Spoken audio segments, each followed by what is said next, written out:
આગળ વાત વડોદરાની કે જ્યાં જાદુઈ પથ્થરના નામે છેતરપિંડી આચરતા શખ્સો ઝડપાયા। ભાવનગરના 3 શખ્સોની ધરપકડ કરવામાં આવી છે। જાદુઈ પથ્થરના નામે લોકો પાસેથી રૂપિયા પડાવતા વડોદરાના શખ્સને જાદુઈ પથ્થર વેચવા માટે આવ્યા હતા।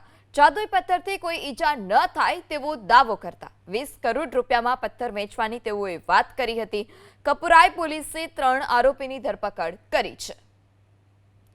ત્યારે વડોદરાના શખ્સને જાદુઈ પથ્થર વેચવા માટે તેઓ આવ્યા હતા અને જાદુઈ પથ્થરથી કોઈને ઈજા ન થાય તે પ્રકારનો તેઓ દાવો પણ કરતા અને આ સાથે 20 કરોડ રૂપિયા તે જાદુઈ પથ્થરની કિંમત તેઓએ નક્કી કરી હતી અને 20 કરોડ રૂપિયામાં તેઓએ પથ્થર વેચવાની વાત પણ કરી। આ સમગ્ર મામલે કપુરાઈ પોલીસે 3 આરોપીની ધરપકડ કરી છે। ભાવનગરના 3 શખ્સોની ધરપકડ કરવામાં આવી છે।